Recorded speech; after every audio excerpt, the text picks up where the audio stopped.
तस्वीर नंबर 1, लखनऊ में सीएम योगी की प्रेस कॉन्फ्रेंस। कांग्रेस कभी नहीं चाहती थी कि बाबा साहब भीमराव अम्बेडकर संसद में जाएं। तस्वीर नंबर 2, जयपुर में सीएम भजन लाल की पीसी। माननीय अटल बिहारी वाजपेयी जी ने बाबा साहब को भारत रत्न दिलाने का काम किया। तस्वीर नंबर 3, मुंबई में सीएम देवेंद्र फडणवीस की प्रेस कॉन्फ्रेंस। वही कांग्रेस है जिसने लगातार भारत रत्न डॉक्टर बाबा साहब अम्बेडकर जी का अपमान किया है, संसद में चुनकर भी आने नहीं दिया। तस्वीर नंबर 4, दिल्ली में उत्तराखंड के सीएम पुष्कर सिंह धामी की प्रेस कॉन्फ्रेंस। बाबा साहब चुनाव के मैदान में खड़े हुए तो नेहरू जी की सह पर बाबा साहब को हराने के लिए बहुत षड्यंत्र उन्होंने रचे। तस्वीर नंबर 5, भोपाल में एमपी के मुख्यमंत्री मोहन यादव की पीसी। जब भी सरकारें रही तो इनके परिवारों के नाम पर योजनाएं बनाई, स्मारक बनाए, भवन बनाए। कोई एक भी स्कीम या एक भी स्मारक कांग्रेस के द्वारा अंबेडकर जी से कहीं उनको कोई सम्मान देने का काम नहीं किया। देश के अलग अलग शहरों में बीजेपी के मुख्यमंत्रियों ने मीडिया से बातचीत की। बाबा साहब आम्बेडकर के नाम पर हो रही राजनीति के लिए कांग्रेस पर हमले किए। सबसे पहले सीएम योगी आदित्यनाथ को सुनिए, जिन्होंने कांग्रेस से लेकर समाजवादी पार्टी तक को कटघरे में खड़ा किया। कौन नहीं जानता है कि पंडित नेहरू नहीं चाहते थे कि बाबा साहब भीमराव अम्बेडकर संविधान सभा का हिस्सा बने। फिर 1954 में उपचुनाव हराने का कार्य भी तो कांग्रेस ने ही किया था।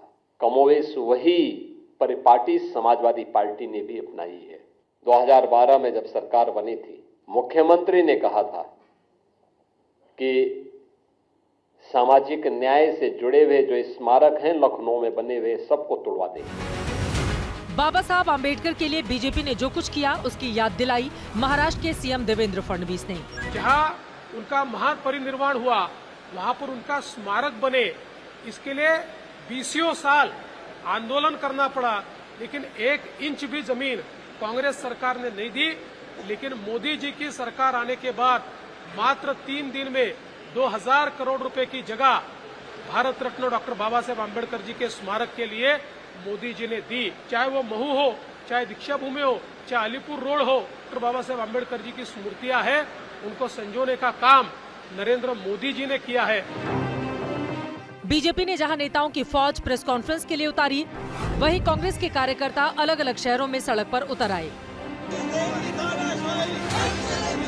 भोपाल से लेकर जयपुर तक, हैदराबाद से कोच्चि तक आम्बेडकर पॉलिटिक्स पर अमित शाह को घेरने के लिए कांग्रेस के कार्यकर्ता लगातार प्रदर्शन कर रहे थे।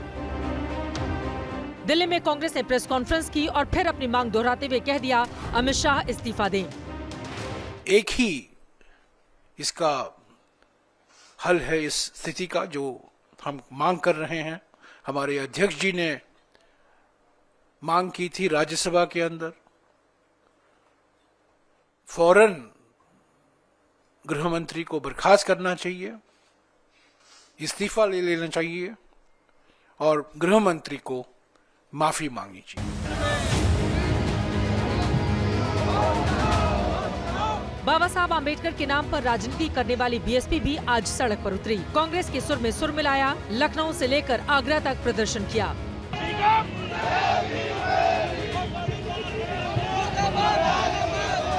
लखनऊ में हजरतगंज चौराहे स्थित जो बाबा साहब अम्बेडकर की प्रतिमा है उसके सामने मौजूद हूं और आप देखिए बड़ी संख्या में, सैकड़ों की संख्या में जो बहुजन समाज पार्टी से जुड़े हुए लोग हैं वो अपने हाथों में झंडा बैनर लिए हुए प्रदर्शन कर रहे हैं। ब्रांड है ये बाबा साहब, अमित शाह को जान लेना चाहिए। उनसे माफी मांगे, समाज से माफी मांगे और माफी मांगने के बाद उनको माफ करेंगे। इसके पहले ये समाज उनको माफ करने वाला नहीं। समाज तो उनको बिल्कुल नहीं माफ करेगा। आम्बेडकर के नाम पर सियासी संग्राम थमता हुआ नहीं दिख रहा। 17 तारीख को गृह मंत्री ने संविधान पर चर्चा के दौरान बयान दिया था, उसी का छोटा सा हिस्सा निकालकर विपक्ष अमित शाह को घेर रहा है, इस्तीफे की मांग कर रहा है। और इसी मांग के चक्कर में 19 दिसंबर में संसद में धक्का मुक्की वाला कांड हो गया। फिलहाल ये मुद्दा आसानी से खत्म होता हुआ नजर नहीं आता, क्योंकि राजनीति उस 17% के आसपास वाले दलित वोट को लेकर है, जिस पर सभी की निगाह टिकी हुई है।